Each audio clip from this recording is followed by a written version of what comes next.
Hello, this is Brian Hegney, instructor of Game and Interactive Media Design. This is the second video that's going to show you how to create an interactive user interface widget using Unreal Engine. Right now I'm running around my little scene here, and I'm supposed to be collecting little diamonds, and so I'm going to start placing a couple throughout my scene, and when I pick them up, they are going to disappear, and I will collect them and it will update my score. That's a lot to do. So let's go ahead and get started. First things first, I'm going to create a blueprint. Let's go ahead and under Content, I'm going to create my own blueprints folder.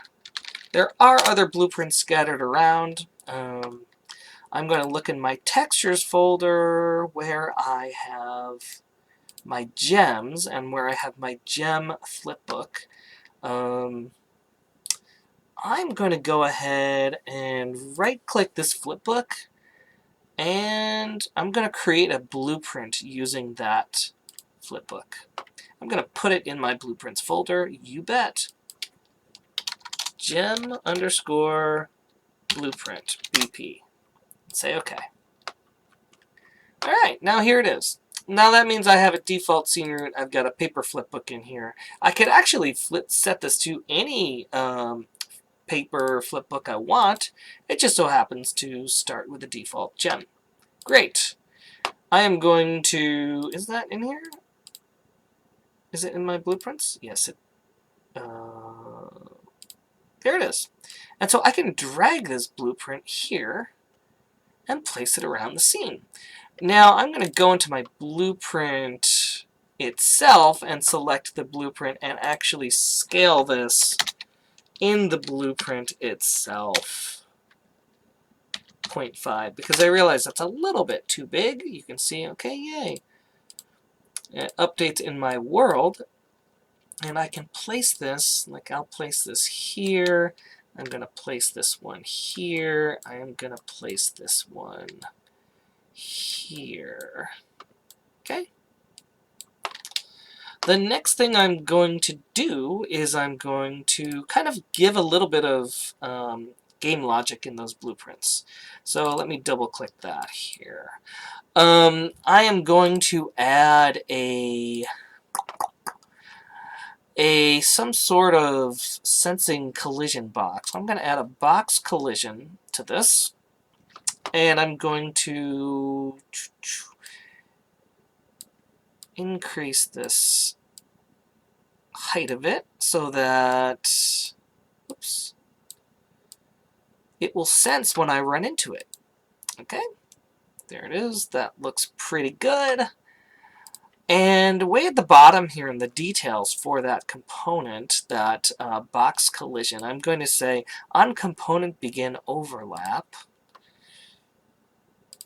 And when I click that plus button, there's a little glitch in this particular version of Unreal. It doesn't switch to the event graph. I'm going to say on component begin overlap.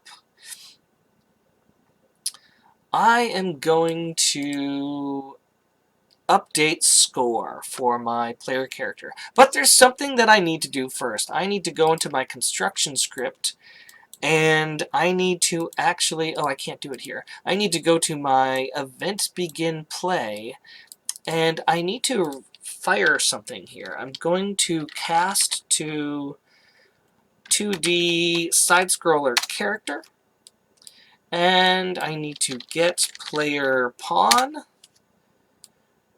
And what I need to do is just cast to my character, and I need to, just what we did with the widget, I need to pull this out, promote that to a character, which is going to be called my character. You can call it anything, it's just easier to call it my character.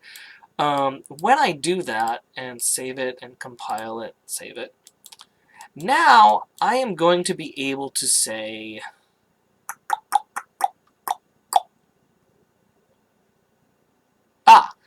I need to bring, now I can bring this my character variable here and get it, and I'm going to say get score. See, I can reach into that component, and I can actually update that score by 1, and that's a plus thing. And there's two ways I could do this. So let me go ahead and drag 2 branches out of here. I could say score, set score. And I could say it to set score to get score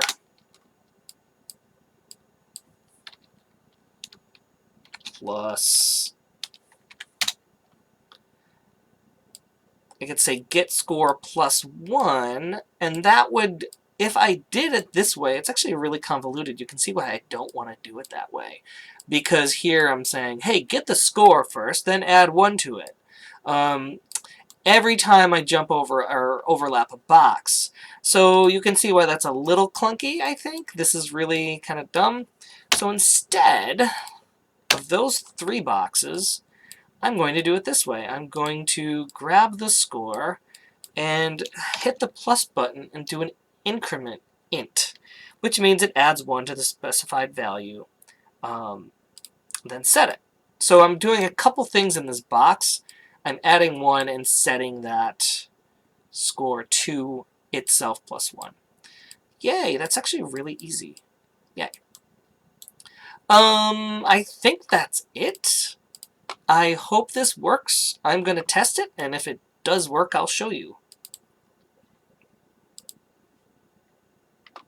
Alright, so let's go ahead and play it. I already know it's not going to work, but I just want to show you. So I'm running, and oh no! It's not working. Oh, it is working. How is it working? Hold on a second. So this wasn't supposed to work. I'm going to play it again to show you like why it's working for some reason. Because if I come over to this cat, come on, and get the thing there, like that's not working. That's not registering that I'm hitting it. So that is, though, I must not have put it back. So what I found out, or what I realized, was that when I dragged these gems into my world, is that really... Oh, okay. They were set at a value of negative 310 for the Y direction, but my player character is set at negative 13. So I actually went and set this. Oh, that's why I didn't quite do it. So I'm going to set these at negative 13. They are now going to be on the same Y as the player. Whenever you drag something into the world in Unreal Engine, it adds it to a really weird Y space. Not sure why. Why? So now when I play this, boom. Come on. Now it will select all of those. Yay.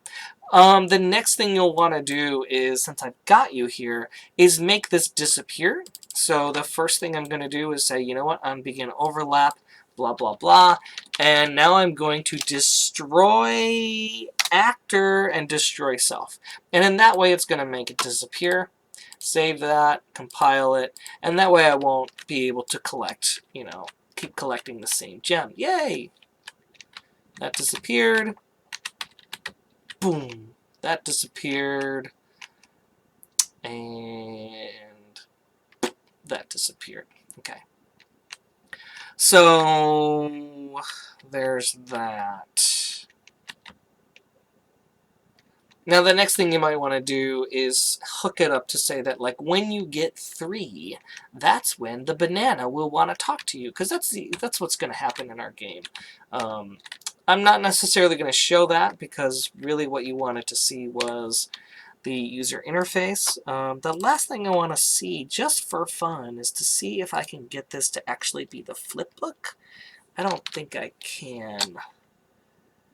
I would like this to be the Flipbook, but flip, I can't yet that I know of. Okay, so that's how you set it all up. I hope you found this helpful. Bye!